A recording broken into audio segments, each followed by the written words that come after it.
نحمده ونصلي على رسوله الكريم أما بعد فأعوذ بالله من الشيطان الرجيم بسم الله الرحمن الرحيم عن عبد الله بن حسن عن أبيه عن جده رضي الله تعالى عنه قال رسول الله صلى الله عليه وسلم من ضحى طيبة بها نفسه محتسبا لأضحيته كانت له حجابا من النار أو كما قال صلى الله عليه وسلم صدق الله مولانا العظيم وصدق رسوله النبي الكريم ونحن على ذلك لمن الشاهدين والشاكرين والحمد لله رب العالمين۔ رسول نبی کریم صلی اللہ علیہ وسلم کا ارشاد مبارک ہے جس میں آپ صلی اللہ علیہ وسلم نے فرمایا کہ جو شخص نہایت خوش دلی کے ساتھ اور دلی سکون اور اطمینان کے ساتھ اللہ رب العزت کی راہ میں اپنے اوپر واجب شدہ قربانی کرے اور اس کے ساتھ ساتھ اس کی نیت یہ ہو کہ وہ اللہ پاک سے ثواب کی امید رکھتا ہو،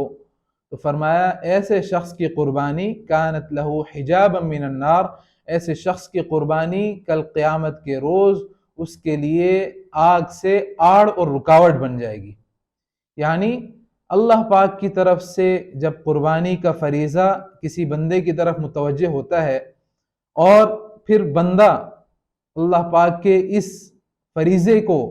خوشی کے ساتھ اور دلی سکون اور اطمینان کے ساتھ قلبی راحت کے ساتھ وہ اللہ پاک کے اس فریضے کو ادا کرتا ہے اور اس بات کی بھی اسے امید ہے کہ اللہ پاک مجھے اس کے بدلے میں ثواب عطا فرمائیں گے، تو کل قیامت کے روز جب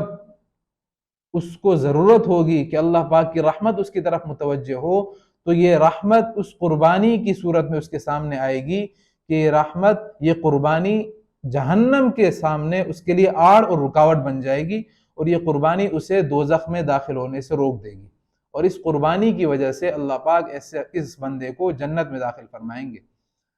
آج اس قربانی کے اتنے انتہائی اہم فریضے اور فضیلت والے فریضے سے کچھ دین بیزار اور دین دشمن لوگوں نے لوگوں کو کے ذہنوں میں ایک غلط فہمی پیدا کرنے کی کوشش کی ہے، اور یہ پچھلے کئی سالوں سے یہ سلسلہ چلا آ رہا ہے کہ لوگ مختلف طرح کی باتیں کر کے مسلمانان اسلام کے دلوں کو تشویش میں مبتلا کرتے ہیں اور ان کے ذہنوں میں طرح طرح کے وساوس اور خیالات پیدا کرتے ہیں، اور وہ باتیں کیا ہیں؟ وہ باتیں اس طریقے سے کی جاتی ہیں کہ اتنے بڑے پیمانے پر قربانی کے جانور خریدنا، ان کے اوپر لاکھوں روپے لگانا، لاکھوں کروڑوں روپے ان کے اوپر خرچ کرنا، اور پھر ایک تو جانور خریدنے پر لاکھوں روپے خرچ کرنا، پھر اس کے بعد پھر ان کے ذبح کرنے کے لیے قصائیوں کا انتظام کرنا، اور پھر قربانی جب ذبح ہو جائے اس کے بعد گلیوں میں، محلوں میں، سڑکوں میں ایک طرح سے گندگی کا پیدا ہو جانا، یہ سارے وہ اعمال ہیں کہ جن کا بظاہر ان کی عقل میں، وہ کہتے ہیں کہ یہ عقل میں آنے والی باتیں نہیں ہیں۔ کسی جانور کو مار دینا، ان سے زندگی کا حق چھین لینا، یہ عقل کو تسلیم کرنے والی بات نہیں ہے، لہٰذا ہماری عقل اس بات کو تسلیم نہیں کرتی کہ ہم اتنے لاکھوں روپے جانور خریدنے پر بھی لگائیں، قصائیوں کا انتظام کرنے پر بھی لگائیں، اور اس کے بعد پھر ان کو ہم ذبح کر دیں اور اپنے سارے گلی محلوں کو بھی ہم گندہ کر دیں۔ لیکن افسوس ان کی عقل پر ہے کہ اس معاملے پر تو ان کی عقل کام کر رہی ہے، لیکن دوسرے معاملات میں اگر دیکھا جائے کہ اگر وہ اپنے گھر کی کسی شادی بیاہ کی تقریبات کا اہتمام کرتے ہیں تو شادی بیاہ کے اوپر لاکھوں روپے خرچ کرتے ہیں، عجیب ہندوانہ رسومات کے اوپر لاکھوں روپے خرچ کرتے ہیں، مایوں ہے، مہندی ہے، یہ عجیب ناجائز قسم کی رسومات کے اوپر لاکھوں روپے، کروڑوں روپے تک خرچ کر دیتے ہیں۔ وہاں پر ان کو یہ نظر نہیں آتا کہ یہ بے جا خرچ ہو رہا ہے، بے جا اسراف کیا جا رہا ہے، تو ایسے مقامات پر ان لوگوں کو یہاں پر فضول خرچی نظر نہیں آتی۔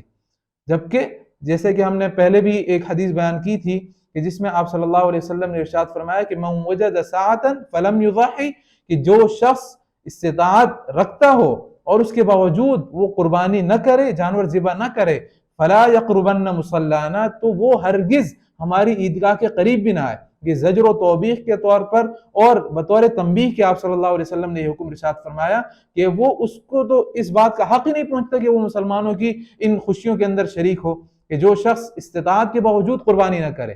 تو ایسے لوگوں کی باتوں میں آنے کے بجائے اللہ رب العزت نے اگر آپ کو یا مجھے استطاعت دی ہے قربانی کے لیے، اگر میں صاحب نصاب ہوں، قربانی کی حیثیت مجھے اللہ پاک نے عطا کی ہے، تو میں بغیر کسی اس طرح کے لوگوں کی پرواہ کیے، میں لوگوں کی ان باتوں کا جواب دیے بغیر میں اپنے اس کام کو کروں جو اللہ رب العزت کی طرف سے، رسول اللہ صلی اللہ علیہ وسلم کی طرف سے مجھے عطا کیے گئے ہیں۔ اور آپ صلی اللہ علیہ وسلم نے جو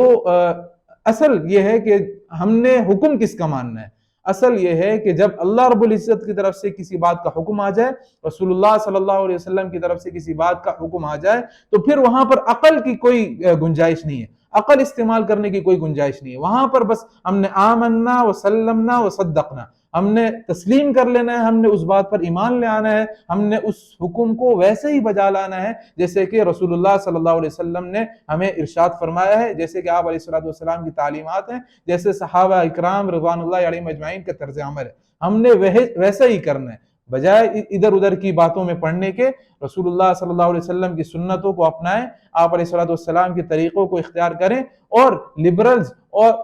اس طرح کے دیگر جو دین بیزار دین دشمن لوگ ہیں ان کی باتوں میں آنے کے بجائے جو اسلامی تعلیمات ہیں ان کو فالو کریں، انہی کے اوپر عمل کریں اور اپنے رب کو راضی کرنے کی کوشش کرتے رہیں۔ اللہ تعالیٰ کہنے سننے سے زیادہ عمل کی توفیق نصیب فرمائے۔ وآخر دعوانا ان الحمد للہ رب العالمین۔